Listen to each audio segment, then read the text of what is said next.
Hello, this is Jeff Scott, your instructor for the online version of 152-157, Website Development XHTML CSS for the fall 2015 semester at Blackhawk Technical College. Right now I'm going to be starting the PowerPoint lecture for Chapter 11, which is on multimedia. So let me just start it up here.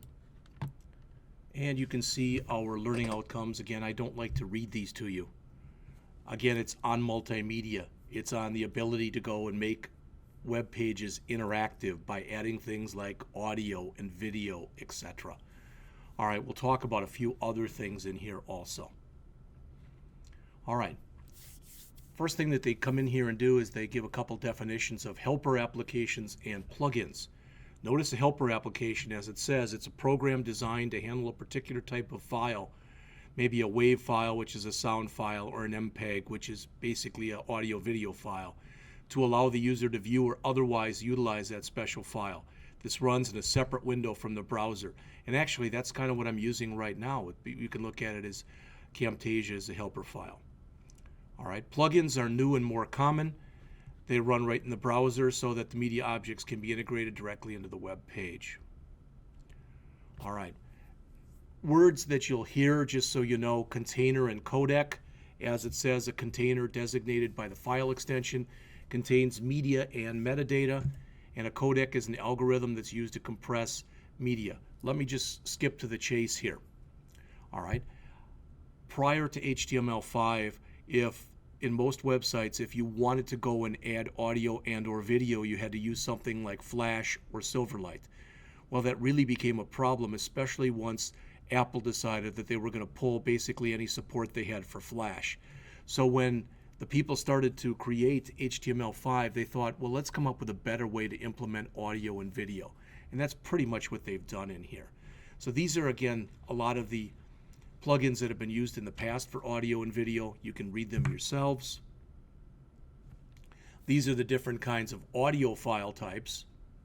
You'll notice that the OGG that's right in here, all right, you can see that that's open source. Anytime that something's open source, ideally at least, it's going to get a lot more support. At least eventually it's going to get a lot more support. All right, now I'm using MP4s. When I save these, I've got MPEG-4. That's what my presentations are saved as. You'll notice that not only is there an OGG for OGG Vorbis, there's an OGG-V for OGG Theora, and they're both open source. Copyright issues. As it says, only publish things that you have created or that you have obtained the rights or license to use. Don't call somebody and say, hey, can I use this? Have them say okay, and then find out later you can't. All right? It says ask permission instead of just grabbing it. Ideally, you're going to get written permission. At a minimum, you should ask for it using email and try to get something back that's on official stationery or whatever, if at all possible. Notice that all work, including web pages, are automatically copyrighted, even if there's not a copyright mark or date. Now, that said, you may have noticed, and this is an older version, but I'm going to bring up an older version of that class website that we were working on. So don't worry that the other one's got some changes to it. But by putting that copyright symbol in there, that is saying that it's copyrighted. Now, what the author says right here is, even if you don't copyright something, it's still copyrighted. I say, why take the chance? All right.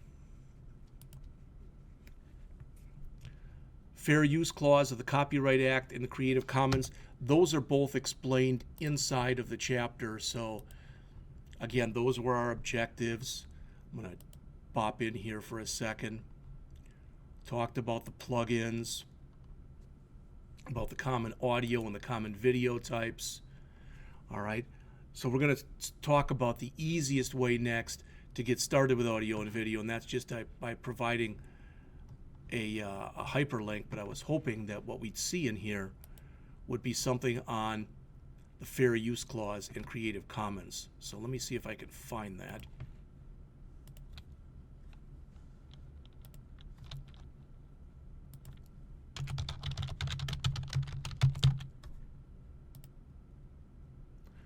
And it looks like it's on page 472.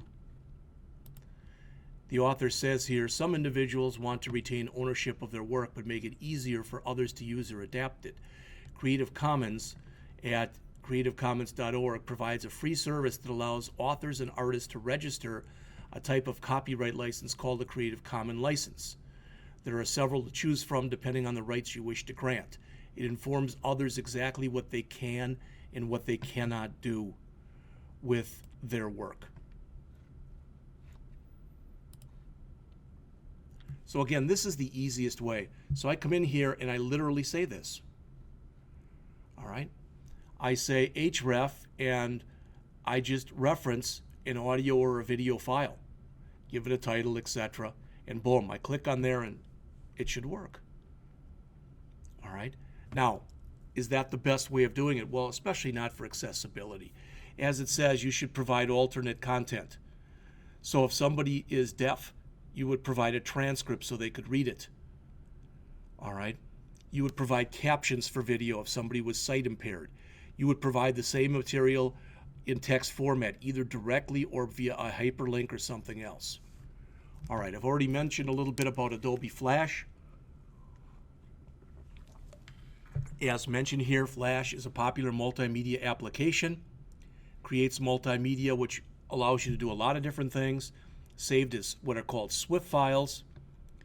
Said it's a free browser plugin. It's widely installed on desktop, but not supported by mobile devices.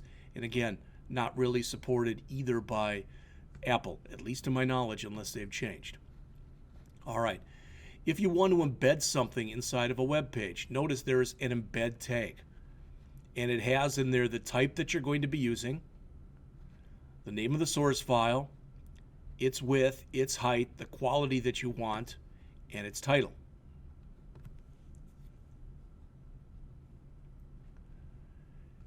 When you put something like this in, and it might not look like much, but just by adding that audio controls equal controls in the audio and then putting a few source things in here, notice what you get. And there are other attributes that you can add in here that will allow you to fast forward, rewind, etc. And some of those, again, are mentioned in the actual chapter itself.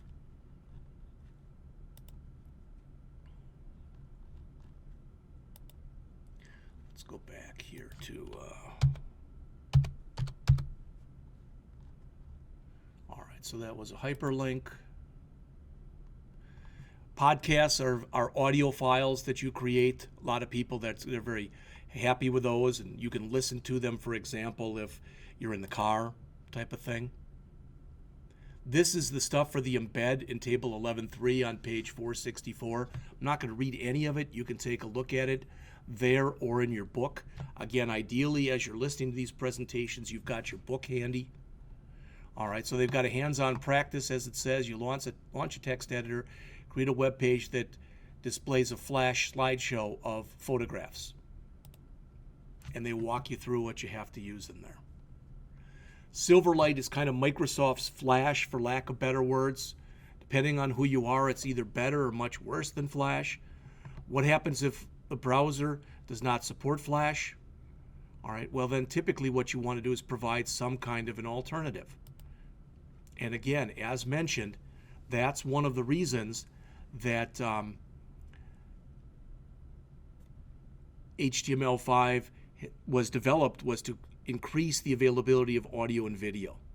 So starting on 466 HTML audio and video elements, again, the new audio elements supports native play of audio files in the browser without the need for an extra plugin or an extra player.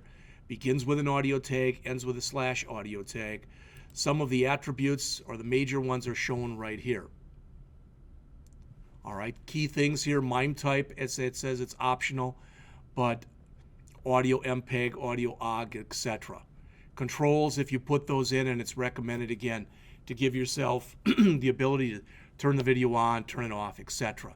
Loop, you can set it so that it keeps playing. This might be particularly nice if you've got a very short clip that you're playing.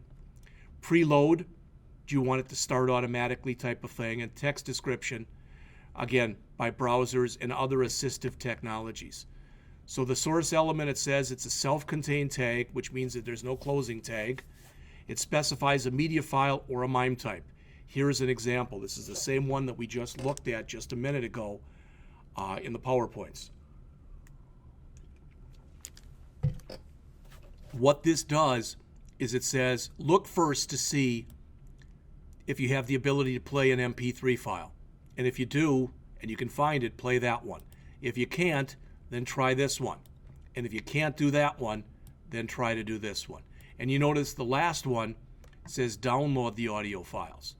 All right, which would mean that you wouldn't be able to use either one of those.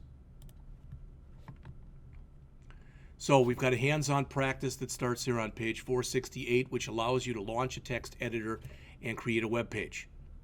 All right, and as it says, it displays an audio control to play a podcast. There's the start, the stop, and you can play around with the sound also. Much of this stuff, once you've done it once or twice, it becomes fairly intuitive as far as what you're doing. All right, the open source Audacity application supports Ogg Vorbis, and they mention next they get into the video element. Many of the things that are in here are very similar to what you see in audio. As it says, you'll need to supply multiple versions of the video file because of browser support of the different codecs or the different way that this stuff is handled. Plan to supply video files in at least 2 different formats, including MP4 and OGG or OGG-V. All right, the source element, just like it was for audio, is a self-contained or void tag that contains the MIME type. So we're going to have another, in just a second, another practice, but this one will be an video instead of an audio. So it looks very similar. The thing that's different here is this said audio controls, this says video controls. As it says, current versions of Safari, Chrome, Firefox, and Opera support the HTML5 video element. IE9 supports it, but earlier versions do not. And you can be typically assured that if like IE9 supports it, then anything after IE9 would also support it. So we've got a hands-on practice here, 11.4 on page 470 it begins. As it says, it allows us to launch a text editor and create the web page that displays a video control. All right, again, don't mean to keep jumping back and forth, but I don't know any other good way to do that than this. So that was the video stuff. All right, now we're jumping back here, and when we talk about the transform property, which we will in just a minute, but when we jump back to that, we're getting back into some straight CSS. All right, so multimedia files and copyright law, same kind of thing. You better make sure that when you're using that stuff, you have permission. It says, be aware there are times when students and educators can use portions of another's worksite without violation of copyright law. Now, the key thing in here, and I'm not going to read it for you, but the key thing in here is that you have to be using it for educational purposes and not at all for monetary gain. All right? You must copy as little as possible. For instance, I believe that I can copy a textbook that I'm not using for a class, and I can copy up to like 10% of it. That doesn't mean that 10 different times I can copy 10% of it and have 100% of the book. That doesn't mean that at all. All right? Rather, it means that if I've got a book that's 500 pages, that I can copy up to 50 pages total. Not at a time, but total.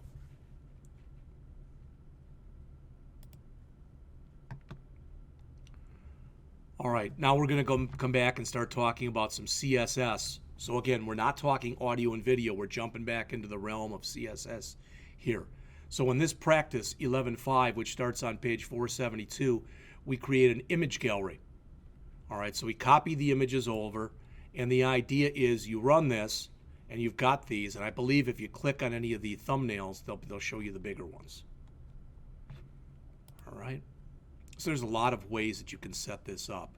This gets us back to where we just were on the PowerPoint. So I'm going to jump back to there, and like I said, if I sound a little schizoid here, I'm not trying to. But you'll hopefully notice when you look at this picture, it's tilted a little bit. That's the transform property. And you can rotate, scale, skew, or move an element. It doesn't have to be a picture. You can do it with text. You can do it with a button. So there's all sorts of different ways of doing it. When you're doing this, what you notice in here, you've got minus WebKit, minus Moz, minus O, minus MS. All right, and all of these say the same thing. Well, you've got different amount of browser support for a lot of this stuff. So to say minus WebKit right here, this says cover what? WebKit, I believe, covers Safari and Google Chrome. Moz, which is short for Mozilla, that covers Firefox. O is Opera, MS is Microsoft. So you often put all these in here to cover all your browser possibilities, and then you put it out in there without any of the browser prefixes. Ideally, what's going to happen over time is these are all going to go away as this stuff it gets acceptance from all browsers, and you'll only need that. But for now, to be sure, you oftentimes put in all these browser prefixes as shown right there. All right. So not only is there a transform property to allow you to rotate, scale, skew, or move, there's a transition. Provides for changes in property values to display a smoother manner over time. So you can ease something in or ease something out. All right. Let's jump back over here into the book. So there's more on transform. Pretty much the same stuff we just saw. There's a hands-on practice that starts on page 475. As it says, you configure the rotation transform shown in 11.12. So they give you the steps for doing that. The transition, again, for providing changes in property values to display in a smoother manner over time. Allow you to do fade-ins and fade-outs, I believe, and stuff like that. Another hands-on practice starting on page 477. Another one with transitions starting on page 478. So there's a lot of practices in here. We'll look at some of those in the next portion of this. All right, next. And I'm not the only one who's a little bit all over the place. So is our author here, because now she's starting to talk about Java. Java's a programming language. It's not JavaScript. Java was originally developed by Sun Microsystems, and years ago it was bought by Oracle. So Oracle owns Oracle, which is a relational database management system. It owns Java, which is an object-oriented programming language. It also owns MySQL, which is an open source relational database management system. It's a powerful language. You can do a lot of things with it with Java that you can't do with JavaScript. Typically, you do one or the other of these things. You create full-fledged standalone executable applications, or you create applets that run inside of a browser. When you work with applets, the thing about Java is Java compiles first, then it interprets. When you compile a Java file, so if I've got a Java program that's called hello.java, and I compile it and it compiles cleanly, I get a hello.class file. That's the compiled version. It's semi-machine language, pretty much the machine language version of my program. That then gets interpreted by what's called the JVM, or the Java Virtual Machine, so that it can run and you can see the actual results. If you decide you're going to use a Java applet, really you don't need all of this stuff that they show over here anymore. Typically you only need an applet tag. All right. So as opposed to Java, which is object-oriented, which means you have to use objects for everything, JavaScript is object-based, which means you've got object-oriented capability. You can use it or you can choose not to use it. All right, so with Java, object-oriented must use objects. JavaScript, object-based, may use objects but don't have to. But you do a lot of work with objects, even if it's behind the scenes. You manipulate browser windows, documents, forms, images, hyperlinks. You're going to see a lot of this starting in chapter 14 of this book, and also that's pretty much what the 152-119 Learning to Program with JavaScript class is about. JavaScript was originally developed by Netscape, was called LiveScript, but after Java came into the foray and started to become popular, the people from Netscape asked Sun if they could change the name to JavaScript and got permission to do so. But JavaScript is not Java, as mentioned right there. Some common uses of JavaScript. You can take a read right there. We're going to do a lot of these, not so many in this class, but more in the 152-119 class. This is called the DOM, or the Document Object Model. So every time you create a web page, something like this gets created for you automatically by the system. It defines every object and every element on a web page. As you can see, it's hierarchical in structure. So the window has, that's like level 0, it has 4 children: document, history, location, and navigator. Navigator has 2 children: app name and app version. Document has 4 children: anchor, form, image, and link. Form has 1 child, which is element. Image has 1 child, which is source. By harnessing the power of the DOM, you're able to basically program anything you want on a web page. AJAX is an acronym that stands for Asynchronous JavaScript and XML. It was coined in 1995 by Jesse James Garrett, and just to give you a quick example of what it is, it allows you to do a partial page refresh. I'm going to go out here to familyvideo.com, and I'm going to look for, we'll go to buy, that's fine. All right, so notice if I take my mouse, and there's a thing called little boy here, and if I put my mouse over it, well, I'm not getting it. And why am I not getting it? Let's go to new releases. All right, and I'll go here to Do You Believe? And it's not showing it. Lovely, let's try Netflix.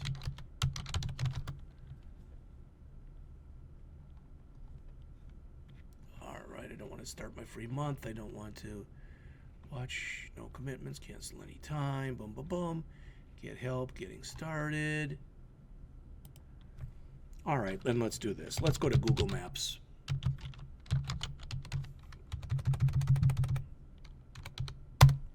If you've ever gone out to Google Maps, that shows you where you are, and we can zoom out or we can zoom in.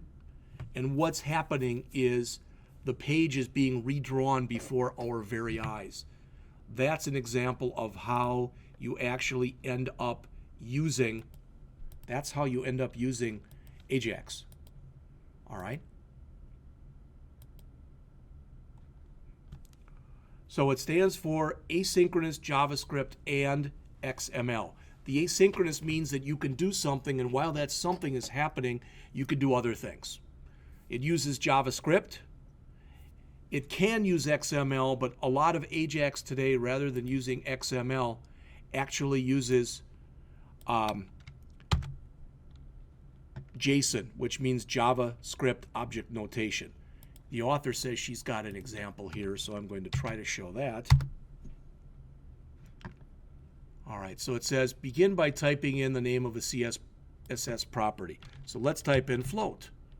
All right, property hint, float. See how it's automatically coming in here, and it's giving me some autofill? All right, so if I say anchor, doesn't find anything. All right, if I say left, shows you the kind of stuff. And you see this kind of thing even with a regular Google. So if I come through here and I start typing in AJAX, AJ, notice AX. All right, but if I just put in the A, it doesn't show me AJAX. It's trying to do an autocomplete for me. And that pretty much is what AJAX does. jQuery is a JavaScript library. If you're in the program here, one of the courses you take in your second semester is 152, 157. It's called AJAX and JavaScript Website Development. It's almost a complete jQuery course. In addition, in Chapter 14 of this book, we will be introduced into jQuery. A couple definitions for you. An API is an application program interface. It's kind of like a contract. The software says, I'm going to provide these services for you, and in return, you have to use the services in the way I ask you to use them. You can use jQuery for a lot of different things, like creating slideshows, animation, event handling, AJAX, document manipulation. HTML5 has added a lot of new APIs. You may have had this where you're trying to use an application, and it comes up and it asks if it can look at your current location. That's geolocation. So if you go out to Fandango, for example, and you want to buy movie tickets, it may ask you so it can list the theaters that are close to you. All right. Web storage allows you to actually create very simplistic, fairly small databases, but on the client. That may not mean a lot to you, but it will later in later classes. Offline web applications means that you can, for example, create a website where maybe your home page is a real stripped down version. you put out there where somebody can look at it and they don't need an internet connection. Canvas is basically allows you to do drawing. So here's the geolocation.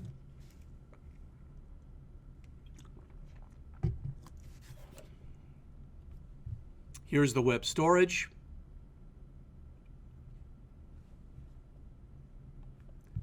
The offline web applications.